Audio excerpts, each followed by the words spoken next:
There's a number I want you to sit with. $2.7 trillion. That's what the world spent on defense last year.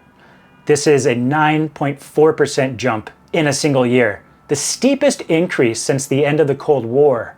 Now, NATO alone accounted for $1.5 trillion of that, and they just moved the target from 2% of GDP to 5% by 2035. Now, that's not a headline, that's a decade-long capital deployment cycle. Let's layer on top of that what's happening in semiconductors. Global chip capex has hit $160 billion. That was last year. TSMC alone is guiding 52 to 56 billion for 2026. Now we have also Intel and Samsung. They're all expanding. Our CHIPS Act has catalyzed roughly $630 billion in private investments across 28 states and around 140 projects. TSMC raised its US commitment from $65 to $165 billion. These are not speculative bets, in my opinion. These are concrete pours. And when we look at supply chain story, no one's pricing it correctly.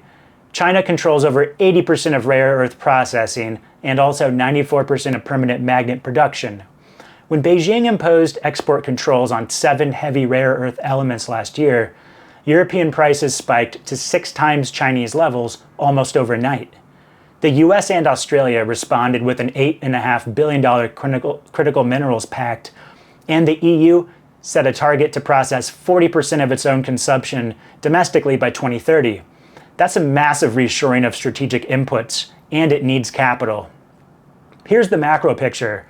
McKinsey estimates $106 trillion in infrastructure investment is needed through 2040. Energy capex alone is running at $3.3 trillion a year. India's FDI surged 73% to $47 billion. ASEAN pulled in $225 billion. Capital is physically moving. So here's the real meat and potatoes. When people ask me where to look, I say, follow the capex. When governments and corporates converge on the same sectors, defense, semiconductors, critical minerals, grid infrastructure, that's not a trade. That's a structural reallocation. And the investors who understand this distinction are the ones who will outperform this decade. I'm James Tannehill. Thanks for listening.